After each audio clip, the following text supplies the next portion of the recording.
नमस्कार, म अनिस्मा बस्नेत। नमस्कार, म कावेरी पौडेल। राति 8 बजेको जनता समाचारमा स्वागत छ। सबैभन्दा पहिले प्रमुख समाचार। नेपालमा वार्षिक झण्डै 1 अर्ब बराबरको जनै आयात। सरकारले आयात प्रतिस्थापन गर्न नसक्दा व्यापारमा घाटा सुलिँदै। कम्युनिस्ट शक्तिहरूसँग एकता र ध्रुवीकरणको लागि पहल गर्ने माओवादी केन्द्रको निर्णय। जिल्ला समन्वय समितिको संयोजक तोक्ने जिम्मा प्रदेशलाई। लुम्बिनी प्रदेशसभा सचिवालयद्वारा शाही र वलीलाई पदमुक्त गर्न नमिल्ने ठहर। सभामुखलाई ठेगाना लगाउने एमालेको चेतावनी।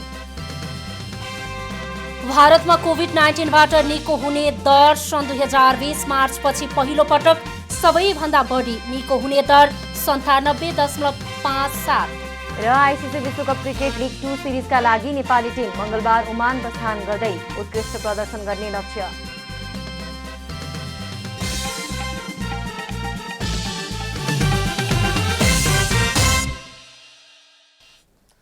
अब पुरा समाचार। नेपालमा व्यापार घाटा कम गर्न हरेक जसो सरकारले आत्मनिर्भरताको बहस छेडेको लामो समय भइसक्यो, तर नीति तथा कार्यक्रममा मात्रै सीमित आत्मनिर्भरताका योजनाले मूर्त रूप कहिले पाउने प्रश्न बनिरहेको छ। एकातिर मुलुकमा लाखौं मानिस बेरोजगार छन्, अर्कोतिर सामान्य मुलुकभित्रै बन्न सक्ने माल सामान समेत आयात गर्नुपर्ने परिस्थिति विद्यमान छ। नेपालमा हिन्दू धर्मावलम्बी पुरुषहरूले जन्म संस्कारदेखि मृत्यु संस्कारसम्ममा श्रद्धाका साथ धारण गर्ने जनैको बेग्लै महत्त्व छ। विशेष किसिमको मन्त्र वाचन गरेर बनाइने मौलिक संस्कृति बोकेको जनै चीनबाट आयात हुँदा 2 वर्ष अघि नै जनै आयात रोकी मुलुकमै बनाउन पर्ने बहस सुरु भएको थियो, तर 2 वर्षपछि पनि आयात रोक्न सकिएको छैन। चिनिया नाका गत वर्ष यता बन्द हुँदा स्वदेशी उत्पादन त केही बढेको छ, यद्यपि माग अनुसार नेपालमा आपूर्ति हुन नसक्दा भारतबाट हुने आयात रोक्न सकिएको छैन। अनेकन कच्चा पदार्थ, ठूला मेसिन, आवश्यकता नपर्ने र हातैले तयार गर्न सक्ने वस्तु समेत आयात गर्न पर्नु दुर्भाग्य ठान्छन् व्यवसायी स्वयं पनि। मुलुकमा लाखौं मानिस रोजगार नपाउँदा फजुल समय व्यतीत गर्नुपर्ने अवस्था छ, तर सामान्य मुलुकभित्रै बन्न सक्ने माल वस्तु समेत आयात गर्नुपर्ने परिस्थिति विद्यमान छ। अनि सामान्य रूपमा आजको दिनमा हेर्ने भने सामान्य रूपमा जनाइ नै हेर्ने भने पनि मूलतः भारतको चाहिँ एउटा प्रान्तमा बनेर आउने चिज हो र सँगसँगै नेपालमा उत्पादन गर्न सक्ने हाम्रा कयौँ महिला दिदीबहिनीहरू खाली हात दिनभरि बसिरहँदा पनि एउटा जनाइसम्म अथवा चाहिँ सामान्य लाउने आफूले खादासम्म उत्पादन गर्न सक्नु भनेको यो हाम्रो दुर्भाग्य हो। हामीले चाहिँ एउटा सरकारले र हामीले पनि त्यो एउटा चाहिँ वातावरण बनाउन नसकेको हुनसक्छ। सामान्यतया यन्त्रमा बनाएर बजारमा बिक्री हुने एउटा जनैको मूल्य 5 रुपैयाँदेखि 10 रुपैयाँसम्म पर्छ। घरमै बनाइने जनैको 15 रुपैयाँदेखि 20 रुपैयाँसम्म पर्ने गरेको छ। घरमा बनाएको जनैको केही बढी पर्ने भएकाले पनि घरेलु साना उद्योग धराशायी भई आयात बढेको हो। सरकारले मुलुकलाई विभिन्न क्षेत्रमा आत्मनिर्भर बनाई व्यापार घाटा कम गरी दुवै छिमेकी मुलुकमा नेपाली उत्पादनको निकासीलाई प्रवर्धन गर्ने योजना राखेको छ। यो योजना किन सफल हुन सकेको छैन, आत्मसमीक्षा गर्न जरुरी छ। हामी आत्मनिर्भर हुनुपर्छ र हामी आत्मनिर्भर नभइकन हामी देशको समस्या, जनताको समस्या समाधान गर्न सक्दैनौँ। हामीले स्थानीय स्तरमा, प्रदेश स्तरमा साना उद्योगहरूको व्यापक सञ्जाल निर्माण गरेर ती साना उद्योगहरूको बीचमा फेरि ठुला उद्योगहरूको स्थापना गर्नुपर्ने आवश्यकता छ। नेपालमा आयात हुने जनै भारतको बनारसबाट बढी आयात हुने गरेको व्यवसायीहरूको भनाइ छ। नेपालमा सरदर वार्षिक 1 अर्ब बराबरको जनै आयात हुने गरेको छ। सरकारले आयात प्रतिस्थापन गर्न सकिने वस्तु बृहत उत्पादन गर्न नसक्दा व्यापार घाटा सुलिँदै गएको छ। क्यामेरामा विष्णु थापाका साथ रूपा घिमिरे, काठमाडौँ। नेकपा माओवादी केन्द्रले सम्पूर्ण समाजवादी शक्तिहरूसँग एकताको लागि पहल गर्ने निर्णय गरेको छ। माओवादी केन्द्रको यस निर्णयसँगै बृहत कम्युनिस्ट ध्रुवीकरणको बहस आरम्भ भएको छ। नेकपा माओवादी केन्द्रले कम्युनिस्ट शक्तिहरूसँग एकताका लागि वार्ता गर्न पहल गर्ने निर्णय गरेको छ। आइतबार पार्टी केन्द्रीय कार्यालय पेरिस डाँडामा बसेको स्थायी कमिटीपछि बोल्दै अबका दिनमा पार्टी वृहत ध्रुवीकरणमा जाने नेकपा माओवादी केन्द्रका प्रवक्ता नारायण काजी श्रेष्ठले जानकारी दिनुभएको छ। सबै पार्टीहरूसँग त्यो एकीकृत समाजवादी भन्ने त नाम हो, अगाडि त नेपाल कम्युनिस्ट पार्टी नै हो नि, ब्राकेटभित्र हो एकीकृत समाजवादी होइन। हामी सबैसँग वार्ता गर्छौँ होइन। अहिले कम्युनिस्ट आन्दोलनमा देखा परेका अब देश र जनताको पक्षमा एउटा अर्को रूपमा उभिरहेका होइन, समाजवादको पक्षमा उभिरहेका सबै पार्टीहरूसँग हामी वार्ता गर्छौँ। हामी गतकालको एकताबाट शिक्षा लिन्छौँ तर एकताबाट भाग्दैनौँ। त्यस्तै नेकपा माओवादी केन्द्रले विभिन्न प्रदेशका रिक्त रहेका पदाधिकारी र जिल्ला इन्चार्ज तोकेको छ। त्यसैगरी बैठकले पार्टीका विभिन्न विभागका प्रमुख पनि तोकेको छ। केन्द्रीय कमिटीले स्थायी कमिटीलाई दिएको जिम्मेवारी पूरा गर्दै स्थायी कमिटीले आगामी पुसमा तय गरिएको राष्ट्रिय सम्मेलनलाई लक्षित गर्दै जिम्मेवारी बाँडफाँड गरेको प्रवक्ता श्रेष्ठले विभिन्न प्रदेशका रिक्त पदाधिकारीहरू, जिल्ला समितिका जसलाई अहिले जिल्ला समन्वय समितिमा रूपान्तरण गरिएको छ, इन्चार्जहरू तोक्ने काम भएको छ। त्यसै गरी पार्टीका विभिन्न विभागहरूको प्रमुखहरू तोक्ने काम भएको छ। जिल्ला समन्वय समितिका संयोजकहरू तोक्ने काम भने सम्बन्धित प्रदेश समितिलाई नै दिएको छ। राष्ट्रिय सम्मेलनलाई लक्षित गरी निर्वाचन नियमावली र निर्देशिका तल्लो तहमा पठाउने तयारी भएको प्रवक्ता श्रेष्ठले बताउनु भएको छ।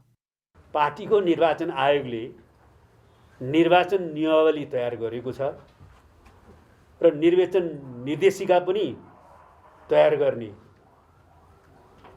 काम भएको छ र हामीले त्यो निर्वाचन नियमावली र निर्वाचन निर्देशिकालाई छिटै तल पठाइदिनेछौँ। अबको चुनावमा नेकपा माओवादी केन्द्रको भविष्यलाई लिएर विभिन्न टीका टिप्पणी हुने गरेका छन्। पहिलो संविधान सभामा पहिलो, दोस्रो संविधान सभामा तेस्रो भएको माओवादी केन्द्रले गत निर्वाचनमा गठबन्धन बनाएर भाग लिएको थियो, जसले गर्दा सङ्घीय सांसदमा सम्मानजनक उपस्थिति देखिएको बताइन्छ। क्यामेरामा जयराज थपलिया र साजन थापाका साथ विकास पौडेल, काठमाडौँ। लुम्बिनी प्रदेश सभा सचिवालयले नेकपा एमाले निष्कासनको कारवाही गरेका सांसद अजय शाही र बिमला कुमारी खत्री ओलीलाई पदमुक्त गर्न नमिल्ने बताएको छ। एमाले व्हिप उल्लङ्घन गरेको भन्दै सांसद शाही र ओलीलाई दलबाट निष्कासनको कारवाही गरी पदमुक्त गर्न सभामुख समक्ष पत्र दिएको थियो, तर ती सांसदलाई पदमुक्त गर्न मिल्ने आधार नदेखिएकाले पदमुक्त नगरेको बेहोराको पत्र एमालेलाई पठाएको प्रदेशसभा सचिव दुर्लभ कुमार पुन मगरले बताउनुभयो। उहाँका अनुसार एमाले प्रदेशसभा नियमावली 2074 को नियम 188 अनुसार दलगत विवरण बुझाउँदा उनीहरूको नाम समावेश गरे पनि व्यक्तिगत विवरणमा एमालेको नाम उल्लेख नभएकाले पदमुक्त गर्न नमिलेको भनी एमालेलाई पत्र दिइएको छ। उता नेकपा एमाले भने पार्टीले कारवाही गरेका सांसदहरू पदमुक्त नगरिए लुम्बिनी प्रदेशसभाका सभामुख पूर्णबहादुर घरतीलाई सदनबाटै ठेगान लगाइदिने चेतावनी दिएको छ। एमाले संसदीय दलले आइतबार पत्रकार सम्मेलन गरी सभामुख घरतीले सभामुखको पदीय आचरण विपरीत आफै न्यायाधीश बन्न खोजेको आरोप लगाएको हो। माधव कुमार नेपाल नेतृत्वको नेकपा एकीकृत समाजवादीले दलको मान्यता प्राप्त गरेपछि मन्त्रीमण्डलले पूर्णता पाउने भएको छ। नेपाल नेतृत्वको उक्त दललाई आयोगले मान्यता दिएसँगै मन्त्रीमण्डल विस्तार हुने ढोका खुल्ने जनाइएको छ। माधव कुमार नेपाल नेतृत्वको नवगठित नेकपा एकीकृत समाजवादीले दलको मान्यता प्राप्त गरेपछि मात्रै मन्त्रीमण्डल विस्तारले गति पाउने भएको छ। निर्वाचन आयोगले नेकपा एकीकृत समाजवादी शनाखतका लागि भदौ 9 गते बोलाएको छ। केन्द्रीय सदस्यको शनाखत लिएपछि सोही दिन दलको प्रमाणपत्र प्रदान गर्ने आयोगको तयारी छ। नेपाल नेतृत्वको उक्त दललाई आयोगले मान्यता दिएसँगै मन्त्रीमण्डल विस्तार हुने ढोका खुल्ने जनाइएको छ। आयोगले दल दर्ताको मान्यता दिएसँगै सरकारमा जाने ढोका खुल्ने समाजवादी नेत्री रामकुमारी ठाकरीको भनाइ छ। केमोको रूपमा यसलाई ग्रहण गरेका हौँ। आखिर मर्नु त हामी छँदैछ, केमोले मर्ने कि क्यान्सरले मर्ने भन्ने हाम्रो हातमा रोजाइ थियो। त्यसकारण अहिले हामीले केमो मात्रै लगाएको हो। नेपाल पक्षको भिन्न दल नभएकै कारण प्रधानमन्त्री देउबाले मन्त्रीमण्डल विस्तार गर्न नसकेको प्रश्न हुन्छ। सरकारमा माधव पक्षलाई सहभागिता गराउनकै लागि 3 दलले करिब 1.5 महिना नेपाललाई प्रतीक्षा गरेका छन्। अब नयाँ पार्टी गठन भएको प्रमाणपत्र पाउनासाथ सरकारमा सहभागी हुने विषयमा छलफल हुने बताइएको छ। अहिले त पार्टी गठनकै विषयमा केन्द्रित छौँ। पहिला हाम्रो यो पार्टी दर्ता भएर जब हामी चाहिँ त्यसको मिटिङहरू बस्छौँ त्यति बेला मात्रै हामी अब कसरी जाने भन्ने बारेमा, सरकारमा जाने नजाने के गर्ने भन्ने बारेमा छलफल गर्छौँ। अहिले हामी त्यसमा पुगेका छैनौँ। सत्ता गठबन्धनका दलले प्राप्त गर्ने मन्त्रालयको संख्या करिब करिब टुङ्गिएको बताइएको छ। काङ्ग्रेसले 7, माओवादी, नेकपा एकीकृत समाजवादी र जनता समाजवादीले 6 मन्त्रालय प्राप्त गर्ने भएका छन्। काङ्ग्रेसका 3 मन्त्री बनिसकेका छन् भने माओवादी केन्द्रका 2 जना मन्त्रीमण्डलमा सहभागी छन्। सत्तारूढ दलको अर्को घटक जसपाको आधिकारिकता टुङ्गिए पनि सरकारमा गएको थिएन। नेकपा एकीकृत समाजवादीसँगै जसपाले पनि मन्त्री परिषदको हिस्सेदारी पाउने भएको छ। क्यामेरामा प्रदीपमान सिंहका साथ कमला हमाल, काठमाडौँ। काठमाडौँमा आइतबार पनि कोभिड-19 विरुद्धको खोप वितरण गरिएको छ। शुक्रबारदेखि 40 वर्ष माथिका र परीक्षा प्रवेश पत्रको आधारमा कक्षा 11 र 12 का परीक्षार्थीलाई काठमाडौँका विभिन्न खोप केन्द्रबाट कोभिड-19 विरुद्धको खोप एस्ट्राजेनेका लगाउन सुरु गरिएको थियो। आइतबार पनि विद्यार्थीहरू तथा 40 वर्ष माथिका व्यक्तिहरू खोप लगाउनका लागि लामबद्ध भएका छन्। शुक्रबारदेखि काठमाडौँ महानगरपालिकाको 32 वडाका खोप केन्द्रका साथै राधास्वामी आइसोलेसन सेन्टर, सशस्त्र प्रहरी बल अस्पताल, वीर अस्पताल, त्रिवी शिक्षण अस्पताल, निजामती कर्मचारी अस्पताल, परोपकार प्रसुति तथा स्त्रीरोग अस्पताल, नेपाल प्रहरी अस्पताल र वीरेन्द्र सैनिक अस्पतालमा पनि खोप केन्द्र सञ्चालन गरिएको छ। खोप लगाएर मात्रै परीक्षा सञ्चालन गर्न शिक्षा मन्त्रालयलाई दबाव बढेसँगै शुक्रबारदेखि विद्यार्थीहरूका लागि खोप उपलब्ध गराइएको हो।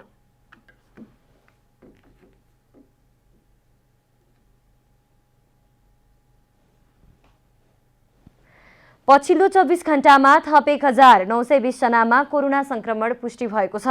पछिल्लो 24 घण्टामा थप 9443 जनाको पीसीआर परीक्षण तथा 3073 जनाको एन्टिजेन विधिबाट कोरोना परीक्षण गरिएको थियो, जसमा पीसीआर विधिबाट 1702 तथा एन्टिजेनबाट 218 जनामा संक्रमण पुष्टि भएको स्वास्थ्य तथा जनसङ्ख्या मन्त्रालयले जनाएको छ।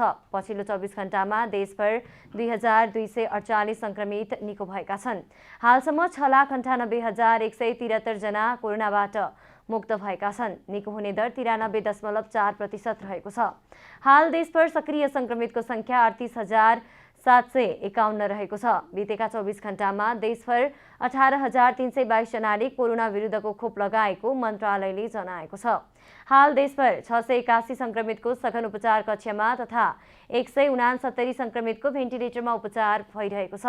पछिल्लो समय देशमा कोरोना भाइरसको संक्रमणबाट थप 24 संक्रमितको मृत्यु भएको छ। यो सँगै कोरोना भाइरसको संक्रमणबाट ज्यान गुमाउनेको संख्या 10,509 पुगेको मन्त्रालयले जनाएको छ। नेकपा एमालेका उपाध्यक्ष वामदेव गौतमले माधव नेपालले गठन गरेको नेकपा एकीकृत समाजवादीमा नरहेको प्रश्न पार्नु भएको छ। अहिलेसम्म एमालेमै रहेको भन्दै उहाँले सचिवालयले ब्यानरमा गौतमको फोटो राखिएको भन्दै आपत्ति जनाएको छ। गौतमका स्वकीय सचिव दीपक टमाटाले आइतबार एक विज्ञप्ति जारी गर्दै एमाले नेतृत्वको कार्यशैलीप्रति लामो समयदेखि मतभेद राख्दै आए पनि गौतम एमालेमै रहेको बताउनु भएको हो। 2 दिन अघि मात्र गौतमका एकता अभियानको भर्चुअल बैठकले माधव नेपाल नेतृत्वको पार्टीमा समाहित हुने निर्णय गरेको बताउनु भएको थियो। यता नेकपा एकीकृत समाजवादीको ब्यानरमा झलनाथ खनाल र माधव कुमार नेपालसँगै वामदेव गौतमको फोटो राखेर शनिबारदेखि सो पार्टीका कार्यकर्ताले प्रचार गरिरहेका छन्। सुदूरपश्चिम प्रदेश सरकारको 57.5 करोड रुपैयाँ बेरुजु देखिएको छ। महालेखा परीक्षकको कार्यालयले सार्वजनिक गरेको वार्षिक लेखा परीक्षणको प्रतिवेदनका आधारमा आर्थिक वर्ष 2076-77मा कानुन मिचेर मनलाग्दी खर्च गरेको पाइएको छ। प्रतिवेदनमा प्रदेश सरकारको कुल वार्षिक बेरुजु रकम 57 करोड 51,51,000 रुपैयाँ रहेको उल्लेख गरिएको छ। पेस्की बाहेकको बेरुजु रकम मात्रै 43 करोड छ। गत वर्षसम्म कुल 88 करोड 85,18,000 रुपैयाँ बेरुजु रकम रहेको थियो। आर्थिक वर्ष 2076-77 को 57.5 करोड समेत गरेर प्रदेश सरकारको बेरुजु 1 अर्ब 23 करोड 31,000 रुपैयाँ पुगेको छ।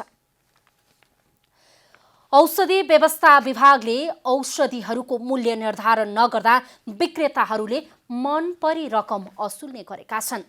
औषधि व्यवस्था विभागले औषधिहरूको मूल्य निर्धारण नगर्दा बिरामी प्रत्यक्ष मारमा परेका छन्। विभागमा दर्ता भएका 11,812 प्रकृतिका औषधि मध्ये जम्मा 117 प्रकृतिका औषधिको मात्रै मूल्य निर्धारण गरेको छ। औषधि व्यवस्था विभाग संवेदनशील नभन्दा सर्वसाधारणहरू चर्को मूल्यमा औषधि खरिद गर्न बाध्य भएका छन्। विभागको तथ्याङ्क अनुसार यो वर्ष देशभर 87 वटा औषधि पसललाई मात्र कारवाही गरिएको छ। देशभर औषधि पसलको संख्या 29,058 रहेका छन्।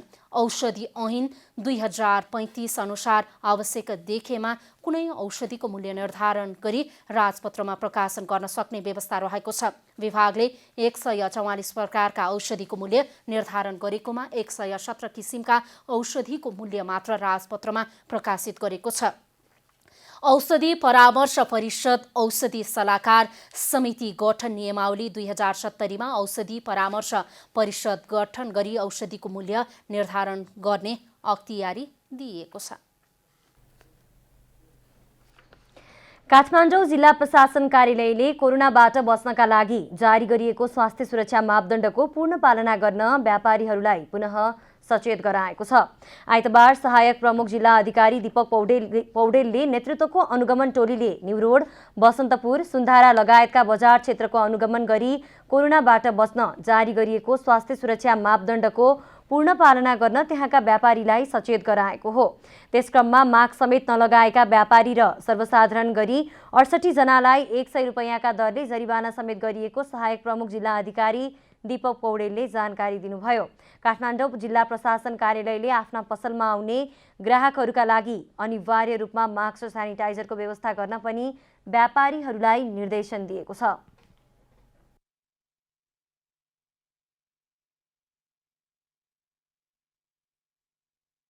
नेपालमा हालसम्म कोभिडको पहिलो चरणदेखि अहिले दोस्रो चरण भनिएको अवस्थासम्म आइपुग्दा करिब 10,000 भन्दा बढी व्यक्तिहरूले आफ्नो ज्यान गुमाइसक्नु भएको अवस्था छ। नेपाल सरकारले विभिन्न समयमा जारी गरेका सुरक्षा मापदण्डको अलावा जनचेतनामूलक कार्यक्रमहरू जनतासामु पस्केर कोरोनाबाट कसरी बच्ने र अरूलाई पनि कसरी बचाउने भन्ने विषयमा विभिन्न कार्यक्रमहरू अगाडि बढिरहेको अवस्था छ। काठमाडौँ जिल्ला प्रशासन कार्यालयले कोरोनाबाट नागरिकलाई बचाउनका स्वास्थ्य सुरक्षा मापदण्डको पालना भए नभएको अनुगमन गर्न प्रत्येक दिन बिराएर सहायक प्रमुख जिल्ला अधिकारीको नेतृत्वमा बजारको अनुगमनको व्यवस्था मिलाएको छ। सहायक प्रमुख जिल्ला अधिकारी पौडेलले सबै सार्वजनिक सवारी साधनमा पनि यात्रुहरूका लागि अनिवार्य रूपमा मास्क र सेनिटाइजरको व्यवस्था गर्न निर्देशन दिएको र त्यसको पालना भए नभएको अनुगमनको कामलाई पनि तीव्रता दिइएको जानकारी दिनुभयो।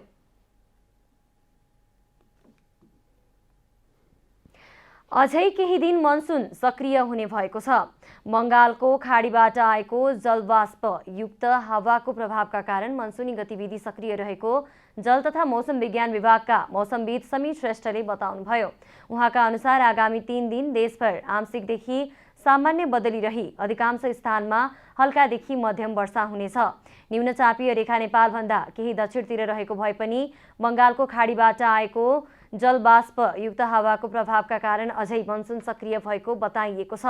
विभागले प्रदेश नम्बर 1 बागमती र गण्डकी प्रदेशका केही स्थानमा भारी वर्षाको सम्भावना रहेकाले पहाडी भूभागमा भूक्षय, पहिरो तथा गेग्रान बहावको जोखिम रहेको हुनाले नदीनाला र खहरे खोलामा पानीको सतह बढ्न सक्ने भएकाले आवश्यक सतर्कता अपनाउन अनुरोध गरिएको छ। अब आर्थिक समाचार। आर्थिक समाचारका साथमा हुलास भए अरू किन खोज्ने।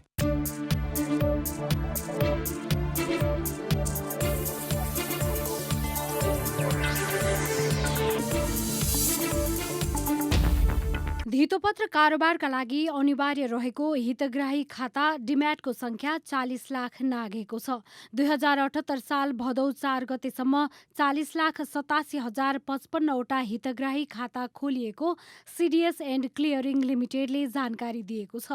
विगत एक वर्षको तथ्याङ्कलाई हेर्ने हो भने हितग्राही खाताको संख्या करिब 23 लाखले वृद्धि भएको छ। 2077 साल साउन मसान्तसम्म 18,05,607 हितग्राही खाता रहेको थियो। धितोपत्र प्राथमिक बजारमा सार्वजनिक निष्कासनका क्रममा आसबास सेवा अनिवार्य भएसँगै हितग्राही खातालाई पनि अनिवार्य गरिएको छ। धितोपत्र कारोबारका लागि एउटा मात्र हितग्राही खातालाई मान्यता दिए पनि एक वा सोभन्दा बढी खाता खोलिएको तथ्याङ्क रहेको सिडिएससीको भनाइ छ। नेपाल विद्युत प्राधिकरणले सहरी सौन्दर्यलाई वृद्धि गर्न उज्यालो र सफाई सहर अभियान चलाउने भएको छ। उज्यालो सहर अभियान अन्तर्गत नगरपालिकाहरूसँगको समन्वय र सहकार्यमा मुख्य सडक, ऐतिहासिक सांस्कृतिक सम्पदाहरू, विश्व सम्पदा सूचीमा सूचीकृत तथा पर्यटकीय स्थानहरूमा सजावटयुक्त आधुनिक बत्ती जडान गरिनेछ। यसबाट सहरको सौन्दर्य अभिवृद्धि हुने, विद्युत माग बढ्ने र रातिको खेर जाने विद्युत पनि खपत हुने प्राधिकरणले जनाएको छ। साथै सफाई अभियान अन्तर्गत मुख्य तथा सहायक सडकहरूमा रहेका प्रयोगविहीन अनावश्यक विद्युतीय पोल तथा तारहरू हटाउने, तारहरूलाई भूमिगत गर्ने लगायतका काम अघि बढाइनेछ। पहिलो चरणमा उज्यालो र सफाई सहर अभियान संघीय राजधानी काठमाडौँ उपत्यका, भरतपुर एवं पर्यटकीय नगरी पोखरा महानगरपालिकामा चलाइने र त्यसपछि विस्तार गर्दै देशैभरि सञ्चालन गरिनेछ। राष्ट्रिय बीमा संस्थानले भदौ 26 गते एकै दिन 3 आर्थिक वर्षको साधारण सभा आह्वान गरेको छ। संस्थानले आफ्नै प्रधान कार्यालय रामशाह पथ काठमाडौँमा अपराह्न 2 बजे 31औं वार्षिक साधारण सभा बोलाएको हो। संस्थानको साउन 22 गतेको सञ्चालक समितिको बैठकले उक्त मितिमा सभा गर्ने निर्णय गरेको हो। सभामा लेखा परीक्षकको नियुक्ति र निजको पारिश्रमिक अनुमोदन गर्ने, सभाको निर्णय पुस्तिकामा हस्ताक्षर गर्न शेयर धनीहरू र सञ्चालकको तर्फबाट एक जना प्रतिनिधि तोक्ने प्रस्ताव छ। साधारण सभा प्रयोजनका लागि संस्थानले भदौ 6 गतेदेखि 26 गतेसम्म बुक क्लोज मिति तोकेको छ।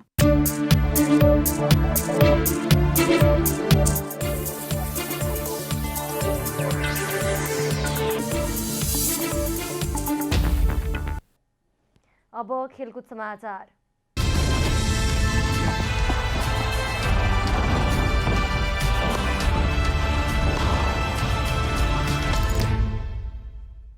आइसिसी विश्वकप क्रिकेट लिग 2 सिरिजका लागि नेपाली टिम मङ्गलबार ओमान प्रस्थान गर्ने भएको छ। आइसिसी विश्वकप क्रिकेट लिग 2 अन्तर्गत नेपालले भदौ 28 देखि असोज 4 गतेसम्म ओमानमा घरेलु टिम र अमेरिकासँग त्रिकोणात्मक एक दिवसीय सिरिजका लागि नेपाल ओमान प्रस्थान गर्न लागेको हो। नेपाल क्रिकेट संज्ञानले मल्लको कप्तानीमा 17 सदस्यीय टिमको घोषणा गरिसकेको छ। नेपाली राष्ट्रिय क्रिकेट टिमका कप्तान ज्ञानेन्द्र मल्लले ओमानमा घरेलु टिम र अमेरिकासँग खेल्न निकै कठिन हुने बताएका छन्। ट्यु क्रिकेट मैदानमा आइतबार सञ्चारकर्मीहरूसँग कुरा गर्दै कप्तान मल्लले बलियो र अनुभवी टिम विरुद्ध नतिजा निकाल्न कठिन रहेको बताएका छन्। त्यो टिमलाई लिएर हैन कसरी अझ त्यसलाई टिमलाई ब्यालेन्स गर्न सकिने, अझ कसरी एक्सपोजर गर्न सकिने भन्ने कुराहरूलाई लिएर सो त्यो दुईटा म्याच चाहिँ मेरो विचारले चाहिँ एकदम क्रुसियल रहन्छ हैन हाम्रो टिमको लागि पनि। आगामी दिनहरूमा अब भनौँ न यसबाट सक्सेसफुल एकैचोटि T20 जस्तो हुन्छ हुँदैन भन्दा पनि हामीले चाहिँ लङ टर्मको लागि चाहिँ एउटा प्लेयर्सहरूलाई इस्टाब्लिस हुने मौका पनि दिनुपर्छ जस्तो लाग्छ। खास गरेर युथमा हामीले यसरी इन्भेस्ट गर्ने हो भनेदेखि चाहिँ एक्सपोजरको कुरा गर्ने हो भनेदेखि चाहिँ होइन। सो हामी त्यसलाई नै पुस गरिरहेछौँ। त्यो प्लेयरले अब राम्रो पनि गरिरहेछ होइन T20मा पनि, वाइ नट अब ओडिआईमा पनि भन्ने कुरा हो। यस्तै पहिलो पटक नेपाली राष्ट्रिय टिममा परेका बलर गुलसन झाले ओमानमा उत्कृष्ट प्रदर्शन गर्ने लक्ष्य बनाएको बताएका छन्। अहिले यही सोचिरहेको छु कि बेस्ट भन्दा बेस्ट आफ्नो टिमलाई गरेर देखाउने, त्यही जे सिकेछु केही प्रेसर नलिने, जे सिकेछु त्यही एप्लाई गर्ने त्यो म्याचमा। एज ए बलर धेरै कुरा सिक्नको पाएँ दाइहरूसँग, सोमपाल दाइहरू, करण दाइहरूसँग, कि कस्तो प्रेसरमा कसरी बल फाल्ने अनि के सोच्ने, ब्याट्सम्यानलाई रिड गर्ने, धेरै कुरा सिक्न पाएँ। त्यो बिचको ग्यापमा म आफ्नो लेन्थ बलमा पनि फोकस गरेँ, स्लोअर कटरमा पनि फोकस गरेँ। धेरै एक्सपिरियन्सको धेरै फरक छ। दाइहरू त्यो एक्सपिरियन्स त नेसनल लेभलको एक्सपिरियन्स अनि इन्टरनेसनलको लेभलको एक्सपिरियन्समा धेरै फरक पाएको छ। सर धेरै सपोर्ट गर्नुभएको छ। यसअघि लिग 2 अन्तर्गत नेपालले घरेलु मैदानमा ओमान र अमेरिकासँग 4 खेल खेलिसकेको छ, जसमा नेपालले अमेरिकालाई 2 खेलमा हराएको थियो भने ओमानसँग 2 खेलमा पराजित भएको थियो। लिगमा नेपालले 4 खेलमा 4 अङ्क जोडेको छ। नेपाल 6औं स्थानमा रहेको छ।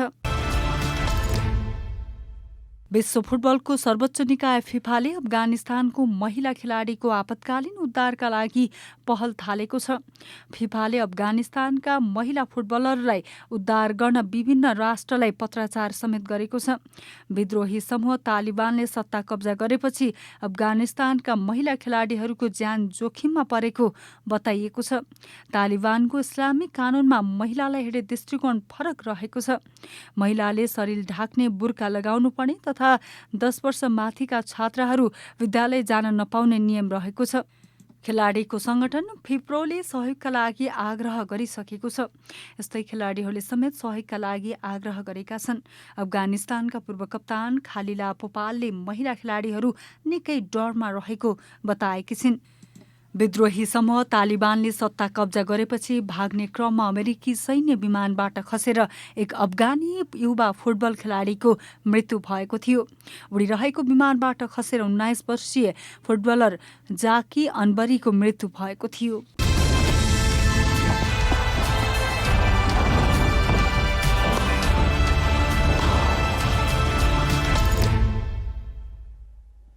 अब मौसम समाचार।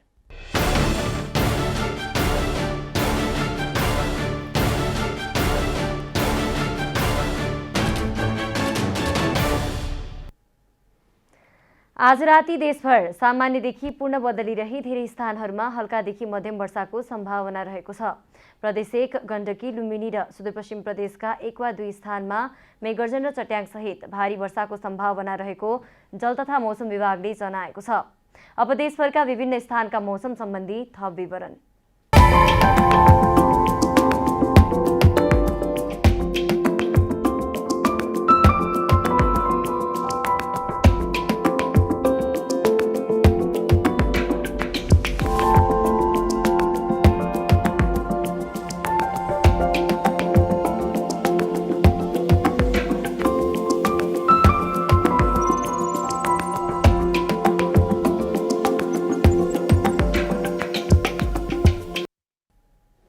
अन्त्यमा आजको डायरी। नेकपा माओवादी केन्द्रले विभिन्न प्रदेशका रिक्त रहेका पदाधिकारी र जिल्ला इन्चार्ज तोकेको छ। आइतबार पार्टी केन्द्रीय कार्यालय पेरिस डाँडामा बसेको स्थायी कमिटिको बैठकले विभिन्न प्रदेशमा रिक्त रहेको पदाधिकारी तथा सबै जिल्लामा इन्चार्ज तोकेको हो। त्यसैगरी बैठकले विभागको प्रमुख पनि तोकेको प्रवक्ता नारायण काजी श्रेष्ठले जानकारी दिनुभयो। लुम्बिनी प्रदेशसभा सचिवालयले नेकपा एमाले निष्कासनको कारवाही गरेका सांसद अजय शाही र विमला कुमारी खत्री ओलीलाई पदमुक्त गर्न नमिल्ने बताएको छ। एमाले व्हिप उल्लङ्घन गरेको भन्दै सांसद शाही र ओलीलाई दलबाट निष्कासनको कारवाही गरी पदमुक्त गर्न सभामुख समक्ष पत्र दिएको थियो। तर ती सांसदलाई पदमुक्त गर्न मिल्ने आधार नदेखिएकाले पदमुक्त नगरेको बेहोराको पत्र एमालेलाई पठाएको प्रदेश सभा सचिव दुर्लभ कुमार पुन मगरले बताउनु भएको छ। पछिल्लो 24 घण्टामा थप 1920 जनामा कोरोना भाइरस संक्रमण पुष्टि भएको छ। पछिल्लो 24 घण्टामा थप 9443 जनाको पीसीआर परीक्षण तथा 3073 जनाको एन्टिजेन विधिबाट कोरोनाको परीक्षण गरिएको थियो।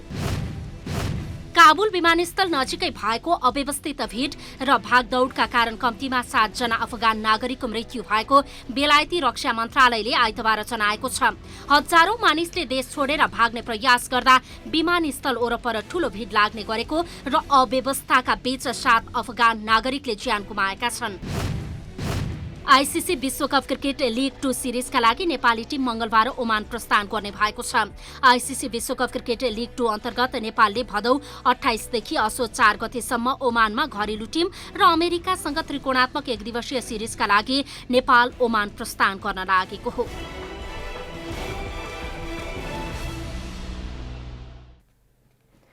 जनता समाचार अहिलेलाई यति नै। जनताद्वारा जनताका लागि प्रसारित जनता टेलिभिजनका कार्यक्रमहरू युट्युब, ट्विटर, फेसबुक र हाम्रो वेबसाइट जनतासमाचार.com मा पनि पढ्न र हेर्न सक्नुहुनेछ।